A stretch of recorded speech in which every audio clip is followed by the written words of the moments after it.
जय माता दी मित्रों। अब हम लोग दुर्गा सप्तशती के 13वें अध्याय में प्रवेश कर इस सफ़र के अंतिम पड़ाव पर पहुंच चुके हैं। त्रयोदश अध्याय, सुरथ और वैश्य को वरदान। ध्यान। जो उदय काल के सूर्यमंडल की सी कांति धारण करने वाली हैं, जिनके 4 भुजाएं और 3 नेत्र हैं, तथा जो अपने हाथों में पाश, अंकुश, वर एवं अभय की मुद्रा धारण किए रहती हैं, उन शिवा देवी का मैं ध्यान करता हूँ। ऋषि कहते हैं, राजन, इस प्रकार मैंने तुमसे देवी के उत्तम महात्म्य का वर्णन किया जो इस जगत को धारण करती है। उन देवी का ऐसा ही प्रभाव है, वे ही विद्या उत्पन्न करती हैं। भगवान विष्णु की माया स्वरूपा उन भगवती के द्वारा ही तुम ये वैश्य तथा अन्यान्य विवेकी जन मोहित हुए हैं तथा आगे भी मोहित होंगे। महाराज, तुम उन्हीं परमेश्वरी की शरण में जाओ। आराधना करने पर वे ही मनुष्यों को भोग, स्वर्ग तथा मोक्ष प्रदान करती हैं। मार्कंडेय जी कहते हैं, कौष्टुकी जी, मेधा मुनि के ये वचन सुनकर राजा सुरथ ने उत्तम व्रत का पालन करने वाले उन महाभाग महर्षि को प्रणाम किया। वे अत्यंत ममता और राज्यापहरण से बहुत खिन्न हो चुके थे। महामुने, इसलिए विरक्त होकर वे राजा तथा वैश्य तत्काल तपस्या को चले गए और वे जगदम्बा के दर्शन के लिए नदी के तट पर रहकर तपस्या करने लगे। वे वैश्य उत्तम देवी सूक्त का जप करते हुए तपस्या में प्रवृत्त हुए।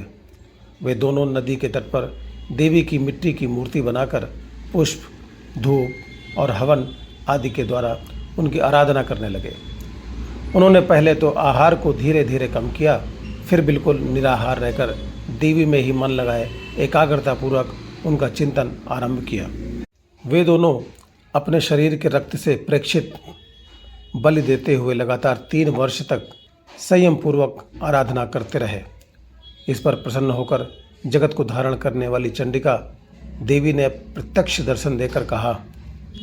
देवी बोली, राजन तथा अपने कुल को आनंदित करने वाले वैश्य, तुम लोग जिस वस्तु की अभिलाषा रखते हो वह मुझसे मांगो, मैं संतुष्ट हूँ, अतः तुम्हें वह सब कुछ दूंगी। मार्कंडेय जी कहते हैं, तब राजा ने दूसरे जन्म में नष्ट न होने वाला राज्य मांगा तथा इस जन्म में भी शत्रुओं की सेना को बलपूर्वक नष्ट करके पुनः अपना राज्य प्राप्त कर लेने का वरदान मांगा। वैश्य का चित्त संसार की ओर से खिन्न एवं विरक्त हो चुका था और वे बड़े बुद्धिमान थे, अतः उस समय उन्होंने तो ममता और अहंता रूप आसक्ति का नाश करने वाला ज्ञान मांगा। देवी बोली, राजन, तुम थोड़े ही दिनों में शत्रुओं को मारकर अपना राज्य प्राप्त कर लोगे।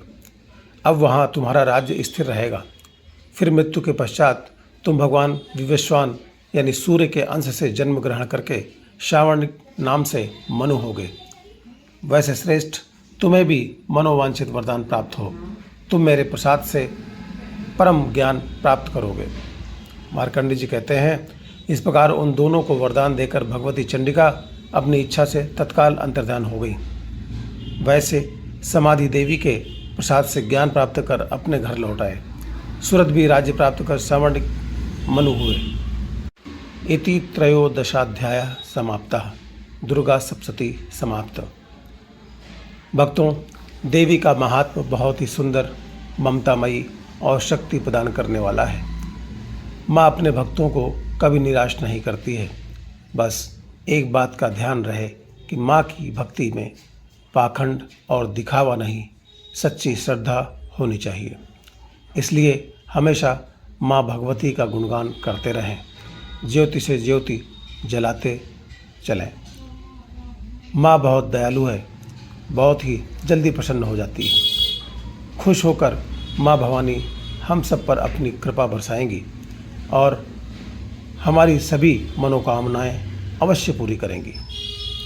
भक्तों, आज दुर्गा सप्तशती के सारे अध्यायों का पूर्ण समापन होता है। मेरी आप लोगों से विनती है कि माँ दुर्गा के ये आशीर्वचन हमेशा याद रखें और कोशिश करें कि प्रतिदिन देवी का महात्म्य कम से कम 1 अध्याय अवश्य सुने या पढ़ें। माँ बहुत ही ममतामयी है, वही है जो हम सबका ख्याल रखती है। मैं माँ दुर्गा से यही प्रार्थना करता हूँ कि वह हम सभी का कल्याण करें, आकस्मिक दुर्घटनाओं से हमारी रक्षा करें, कोई भी दुख हमारे आसपास भी ना भटके। चामुंडा हर बुरी शक्तियों का सर्वनाश कर दे। हम सभी को माँ के प्यार और दुलार मिले। जय माता दी।